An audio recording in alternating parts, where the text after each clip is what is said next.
नमस्कार, Pandey study point में आप सभी का एक बार फिर से स्वागत है।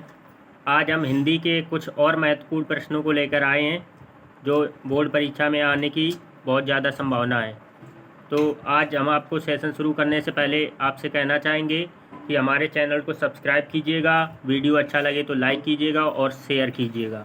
तो चलिए आज हम आते हैं अपने पहले प्रश्न की ओर। रामचरितमानस की रचना किस भाषा में की गई है? बहुत ही सुंदर प्रश्न है। रामचरितमानस की रचना किस भाषा में की गई है? पहला लिखा है खड़ी बोली, अवधी, तीसरा है ब्रज भाषा और चौथा है भोजपुरी। ये प्रश्न का उत्तर ज़्यादातर सभी लोगों को मालूम होगा क्योंकि सभी लोग रामचरितमानस को पढ़ते हैं। तो रामचरितमानस की रचना जो है वो आपको पता ही होना चाहिए किस भाषा में की गई है। तो रामचरितमानस की रचना अवधी भाषा में की गई है। ऑप्शन नंबर बी बिल्कुल सही जवाब हो जाएगा, अवधी।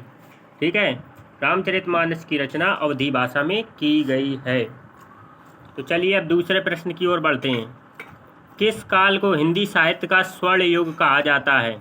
ये बहुत इंपॉर्टेंट प्रश्न है, वेरी इंपॉर्टेंट प्रश्न बोर्ड परीक्षा के हिसाब से।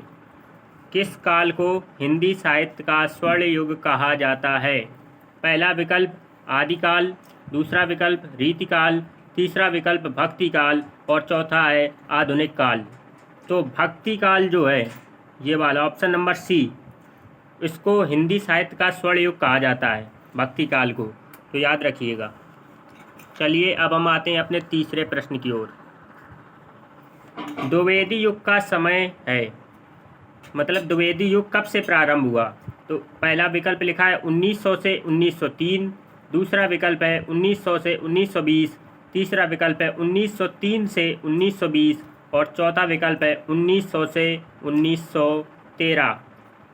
बताइएगा द्विवेदी युग कब से आरंभ हुआ? तो आपको बता दें जो इसमें बी नंबर ऑप्शन लिखा हुआ है 1900 से 1920, ये द्विवेदी युग का बिल्कुल सही समय है। वेरी इंपॉर्टेंट प्रश्न था, इसको याद रखिएगा। अब हम आते हैं अपने चौथे प्रश्न की ओर। यह भी वेरी इंपॉर्टेंट प्रश्न की श्रेणी में आता है ये भी। तो आपको देखिए, सरस्वती पत्रिका के पहले संपादक कौन थे? महावीर प्रसाद द्विवेदी, हजारी प्रसाद द्विवेदी, श्याम सुंदर दास या फिर इनमें से कोई नहीं। तो सरस्वती पत्रिका के जो पहले संपादक थे वो श्याम सुंदर दास थे, श्याम सुंदर दास। ये सरस्वती पत्रिका के पहले संपादक थे। इसके बाद में जो है वो 1903 ईस्वी के बाद से महावीर प्रसाद द्विवेदी इसके संपादक बन गए थे। तो लेकिन पहले संपादक की बात की जाए तो श्याम सुंदर दास बिल्कुल सही जवाब है। अब चलिए हम आते हैं अपने पांचवें प्रश्न की ओर। अशोक के फूल किस विधा की रचना है? निबंध, नाटक, संस्मरण, कहानी। ये अशोक के फूल जो है वो हजारी प्रसाद द्विवेदी जी के द्वारा लिखित रचना है जो कि निबंध विधा पर आधारित है। ऑप्शन नंबर ए निबंध बिल्कुल सही जवाब हो जाएगा। अशोक के फूल निबंध विधा पर लिखित गई रचना है। अब हम आते हैं अपने छठवें प्रश्न की ओर। बिहारी लाल किस शाखा से जुड़े कवि थे? पहला भक्ति काल, दूसरा मुक्ति काल, तीसरा रीतिकाल और चौथा आदिकाल। तो बिहारी लाल जो है वो रीतकाल के कवि हैं। ऑप्शन नंबर सी जो लिखा हुआ है, बिहारी लाल रीतकाल शाखा से जुड़े कवि थे। आप बताइए हमारे प्रश्न कैसे लग रहे हैं आपको? यदि अच्छे लग रहे हैं तो वीडियो को लाइक कीजिएगा, ज़्यादा से ज़्यादा लोगों में शेयर कीजिएगा और हमारे चैनल को सब्सक्राइब करना मत भूलिएगा। और अपना कमेंट बॉक्स में स्कोर ज़रूर बताएं कि आपने कितने प्रश्नों को सही से जवाब दिया। अब हम आते हैं अपने सातवें प्रश्न की ओर। यह भी इम्पोर्टेंट प्रश्न है। पवन दूतका के रचयिता कौन है? पहला विकल्प रामधारी सिंह दिनकर, दूसरा महादेवी वर्मा, तीसरा सुमित्रा नंदन पंत, चौथा अयोध्या सिंह उपाध्याय हरिऔध। तो पवन दूत का जो है वो अयोध्या सिंह उपाध्याय जी की रचना है। पवन दूत का अयोध्या सिंह उपाध्याय हरिऔध जिनको कहा जाता था, उनकी ये रचना है पवन दूत का। तो चलिए अब हम बढ़ते हैं अपने आठवें प्रश्न की ओर। कुछ बिखरे पन्ने किस विधा की रचना है? पहला निबंध, दूसरा कहानी, तीसरे भेंट वार्ता और चौथा रिपोर्टाज। तो आपको बता दें इनमें से जो है कुछ बिखरे पन्ने, वो इसमें से कोई भी ऑप्शन जो है वो सही नहीं है। इसका ना तो पहला विकल्प सही है, पहला, जी हाँ पहला सही है, माफ़ कीजिएगा, पहला विकल्प इसका सही जवाब है। कुछ बिखरे पन्ने निबंध विधा की रचना है। माफ़ कीजिएगा, गलती के लिए क्षमा चाहते हैं।